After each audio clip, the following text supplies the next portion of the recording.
Orang Indonesia ini adalah sosok paling dikenal di Amerika Serikat. Tentu bukan karena prestasi, namun karena melakukan kriminal paling kelam, yaitu pembunuh berantai. Dia adalah Harnoko Dewantoro atau panggilannya Oki. Oki lahir tahun 1964 dari keluarga terpandang di Indonesia. Ayahnya Hendarno Hendarmin, seorang pejabat di Bank Indonesia, dan ibunya Sekartini Handijaya bekerja di Bank Bumi Daya.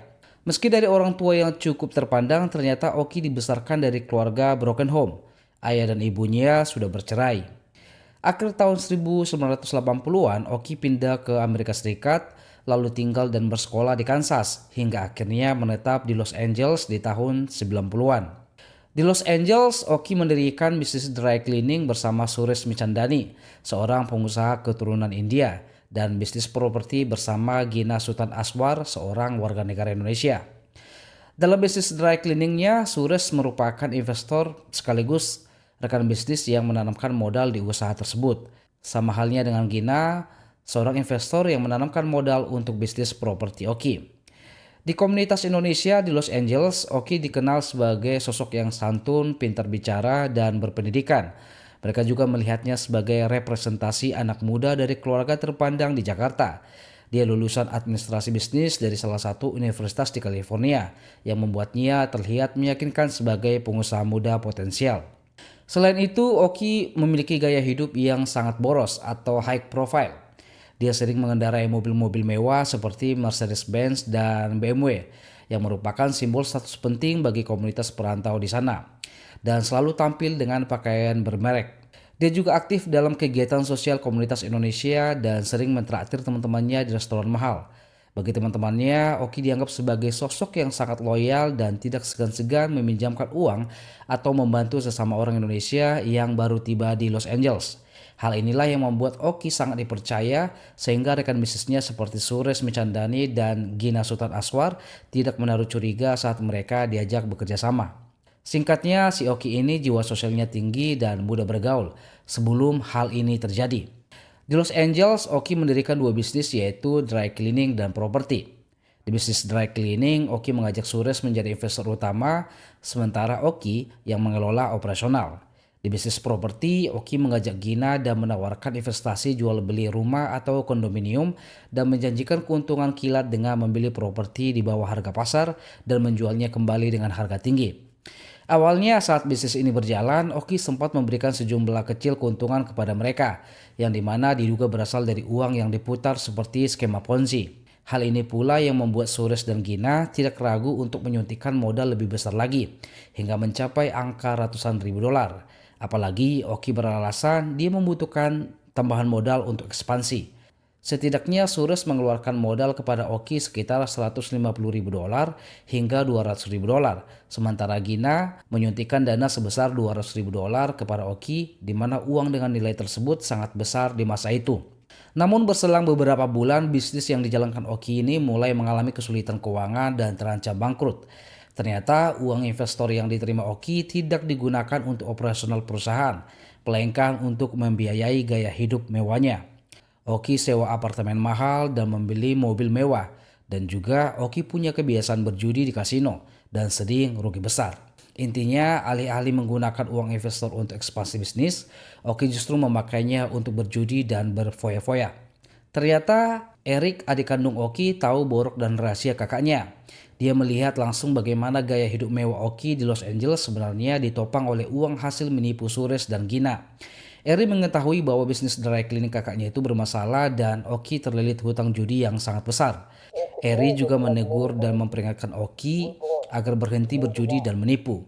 Bukannya berubah lebih baik lagi, Oki merasa terancam dengan teguran adiknya dan takut adiknya melaporkan perilaku buruknya kepada ayah mereka di Indonesia. Bagi Oki, jika ayahnya tahu perilakunya, bantuan finansial dari ayahnya akan diputus dan reputasinya sebagai golden boy di keluarga akan hancur. Hal itulah membuat Oki berencana menghabisi adiknya. Pada bulan Februari tahun 1992, Oki dan Eri sedang bertengkar hebat di apartemen mereka. Oki yang sudah sangat stres karena tekanan hutang dan merasa dihakimi oleh adiknya sendiri, dia kehilangan kendali lalu menyerang Eri dengan benda tumpul hingga tewas. Di mana benda tumpul itu diketahui di persidangan adalah martil. Setelah Eri tewas, bukannya menyesal telah membunuh adiknya, dia justru membeli peti kayu dan memasukkan jasad Eri ke dalamnya, lalu memasukkan campuran semen untuk menghilangkan bau busuk di gudang sewaan di Northrix. Yang paling mengerikan dari bagian ini adalah bagaimana Oki menutupi hilangnya Eri kepada orang tuanya. Selama berbulan-bulan, setiap kali orang tuanya menelepon atau bertanya keberadaan Eri, Oki selalu punya alasan. Dia mengatakan Eri sedang sibuk kuliah di kota lain lah, sedang ujian lah, atau sedang pergi berlibur dengan teman-temannya. Oki bahkan memasukkan surat-surat yang seolah-olah ditulis oleh Eri agar orang tuanya di Jakarta tetap tenang dan terus mengirimkan uang kepada mereka. Setelah berhasil menutupi kejahatannya selama berbulan-bulan, Oki merasa aman dan semakin berani untuk melenyapkan siapapun yang menghalangi jalannya, termasuk Suresh dan Gina. 9 bulan kemudian, Suresh sebagai investor mulai merasa ada yang tidak beres dengan Oki. Dia melihat gerai dry cleaning mereka terlihat ramai, namun tidak pernah menerima pembagian keuntungan yang masuk akal. Suresh selalu meminta laporan keuangan secara mendetail kepada Oki dan mengancam akan melaporkannya kepada polisi jika modalnya tidak segera dikembalikan. Suresh juga terus mendesak Oki untuk bertemu dan menyelesaikan urusan keuangan bisnis ini. Bagi Oki, tuntutan Suresh bukan sekedar masalah uang, tapi masalah ancaman identitas. Jika Suresh memperkarakan masalah ini secara hukum, kedok Oki sebagai anak muda sukses di komunitas Indonesia akan hancur. Orang tuanya di Indonesia akan tahu bahwa dia seorang penipu. Oki yang sudah terdesak akhirnya menyusun rencana jahat. Oki mengundang Suresh datang ke lokasi gudang mereka dengan janji akan membereskan masalah keuangan tersebut. Bukannya membawa buku laporan keuangan dan uang tunai, dia justru membawa senjata api. Ketika Suresh tiba dan sempat mengobrol, Oki langsung menembak Suresh hingga tewas. Setelah membunuh Suresh, Oki menguras rekening bank Suresh dan menggunakan identitas Suresh untuk menandatangani dokumen-dokumen yang seolah-olah menyatakan bahwa Suresh telah menyerahkan saham bisnisnya kepada Oki. Pada saat itu, Oki merasa dengan tewasnya Suresh, penagih hutang terbesarnya sudah hilang dan dia bisa bebas menguasai seluruh aset dry cleaning tersebut sendirian. Berselang sekitar 1 hingga 2 minggu, Gina yang telah menginvestasikan uangnya sebesar $200.000 untuk bisnis properti Oki ternyata mulai curiga. Janji keuntungan yang dijanjikan Oki tidak pernah dia terima. Gina lalu mendesak Oki untuk mengembalikan modalnya. Yang memperburuk keadaan adalah Gina ini ternyata juga mengenal Suresh. Hilangnya Suresh secara misterius membuat Gina semakin waspada dan terus menekan Oki. Untuk meredam desakan Gina, Oki menggunakan taktik yang sama dengan yang dia lakukan kepada Suresh. Dia mengundang Gina untuk datang ke apartemennya dan berdalih sudah menyiapkan uang untuk mengembalikan modalnya. Saat Gina tiba di apartemen Oki, ternyata tidak ada uang yang menantinya. Oki langsung menyerang Gina secara brutal dengan benda tumpul atau martil di bagian kepala hingga tewas. Setelah Gina tewas, Oki memasukkan jasad Gina ke dalam sebuah peti kayu besar dan menyembunyikannya di gudang sewaan yang sama di tempat dia menyembunyikan jasad Suresh dan adiknya Eri. Selama hampir 2 tahun, Oki berhasil menyembunyikan jasad ketiga korbannya di dalam gudang sewaan di Northrix, Los Angeles. Sepandai-pandainya tupai melompat akan jatuh juga. Sepintar-pintarnya bangkai ditutup, baunya akan tercium juga. Jadi pada pertengahan tahun 1994, Oki mulai tidak membayar uang sewa gudang usahanya. Sesuai aturan di Amerika Serikat, jika penyewa menunggak pembayaran dalam jangka waktu tertentu, pengelola gudang berhak membongkar isi gudang untuk dilelang atau dikosongkan. Dan ini pula yang membongkar semua kejahatan Oki.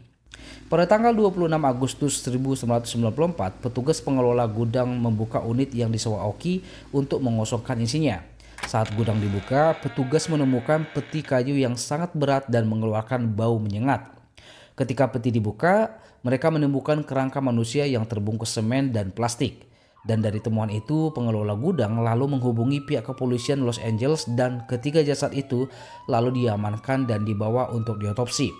Setelah memakan waktu cukup lama karena kondisi jenazah yang sudah menjadi kerangka dan tertutup semen, akhirnya terungkap bahwa jenazah Suresh Michandani teridentifikasi melalui catatan gigi dan barang-barang pribadi yang ditemukan. Begitu pula pada jenazah Gina, teridentifikasi lewat perhiasan dan pakaian yang masih melekat pada kerangka serta data medis. Sementara jenazah Eri teridentifikasi melalui tes DNA dan pencocokan data keluarga di Indonesia.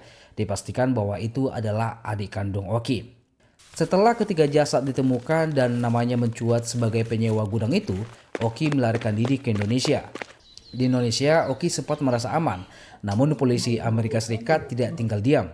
Mereka mengirimkan FBI dan bekerja sama dengan Polri untuk melacak keberadaannya hingga akhirnya ditangkap oleh tim gabungan di Jakarta November tahun 94. Saat diinterogasi oleh polisi Indonesia, Oki awalnya mengelak dan berbohong.